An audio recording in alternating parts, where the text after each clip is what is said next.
the heavy English yew longbow, sometimes called the warbow. Warbow, what an evocative word. No wonder these bows get so much attention. But it's the arrow that did the damage. Whether a man or the horse he was mounted upon, the medieval arrow was a killer. Okay, so today I'm going to bring you along whilst I build some medieval style arrows. They'll have hand forged tips, long sleek flights set in natural pine resin and bound on with red silk.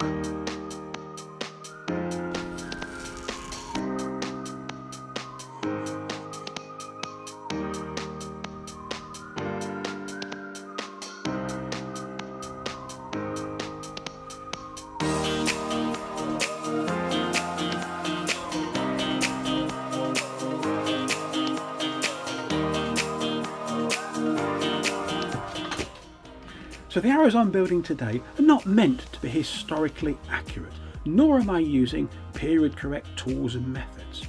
My aim is simple, and it's this: to make an arrow that's satisfying to use with a medieval style longbow.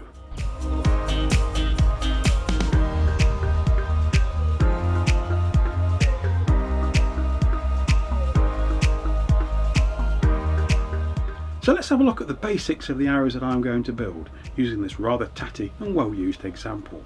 The diameter is 3/8 of an inch and the shaft is parallel. The length from the base of the head to the base of the nock is 30 inches. The fletches are 6 inches long, and I'll be using these arrows on a bow that draws 90 pound at 28 inches.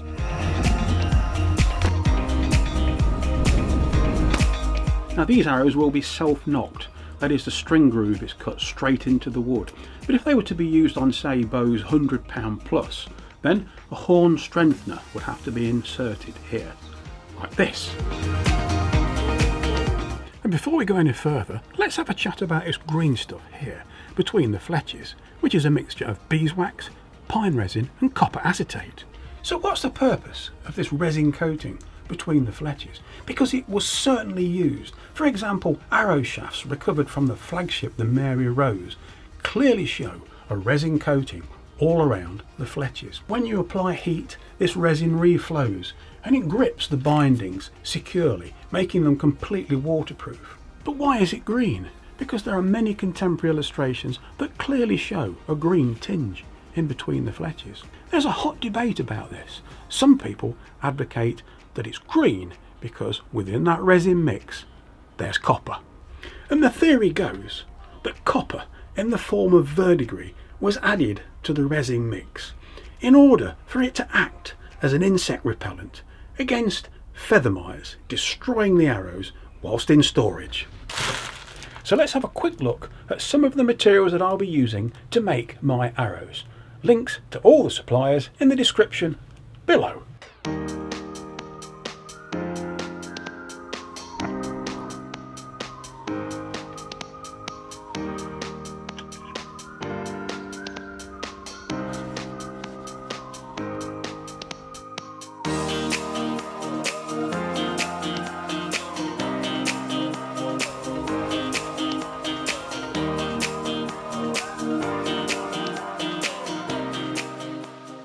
When I first started to build medieval style arrows, I found these tools really handy.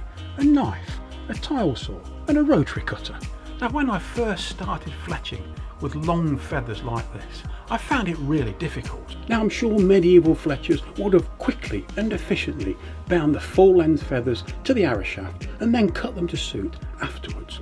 I found that really difficult when I started, and I was really helped by using a feather cutting template like this.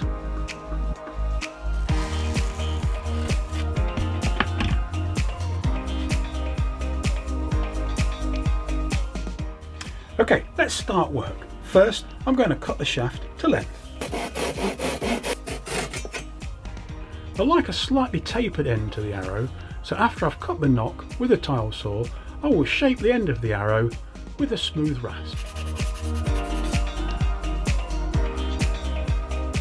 Next, I want to cut a shouldered taper on the end of the arrow shaft in order to fit the head.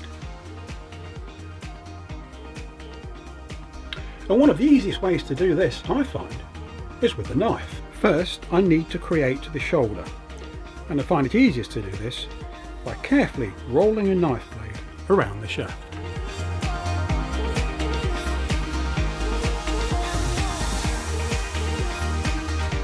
Although expertly made, hand-forged arrowheads are not as consistent as the machine-made variety, so it does take a bit of practice and a little bit of work in order to get the head to fit squarely.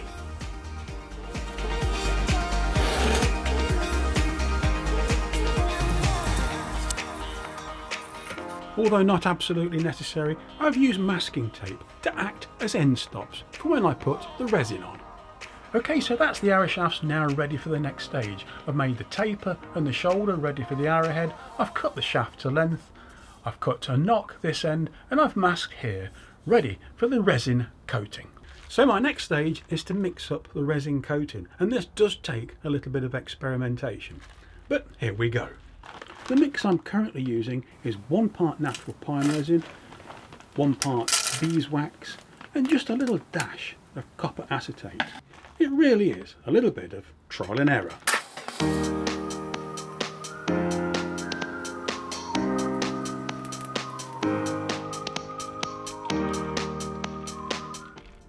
When the resin is molten, I then paint it in between the masking tape end stops.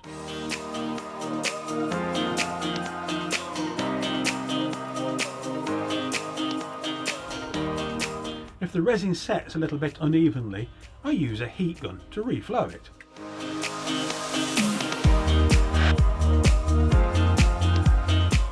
And my next job is to cut the feathers.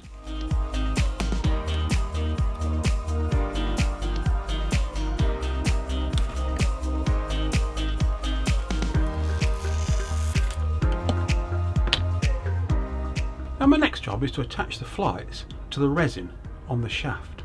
I've ground the quill on the fletches to leave a thin membrane behind the feather, but you can also do this, which is to remove the quill from the feather membrane. That makes it much more flexible. I sometimes use a fletching jig to position the fletches, but today I'm going to place them by hand. At this stage, all I want to do is loosely attach the fletch to the resin. The key thing for me is that it's secure here. I can then position the fletches as I bind my way up the shaft.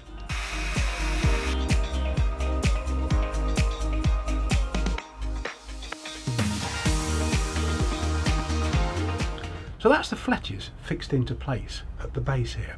When I first started to do these, I attached the fletches all the way up the resin, but since then I've got the hang of binding them whilst they're flying loose like this.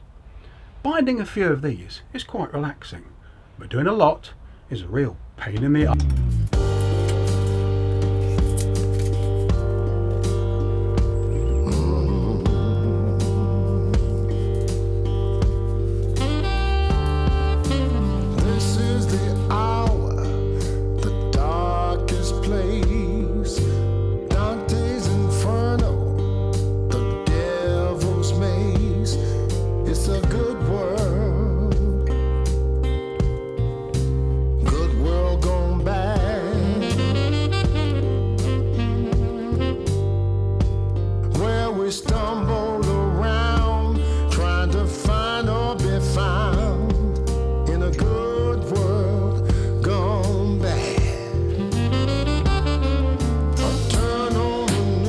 So that's the fletches now bound on.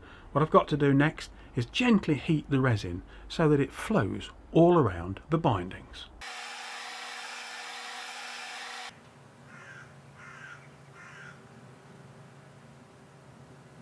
Next, I'll glue on the arrowheads. I'll use 2-part epoxy, but before then I have to thoroughly clean the socket of the arrowhead. These have already been degreased in petrol, but I rough the insides up with a piece of emery paper.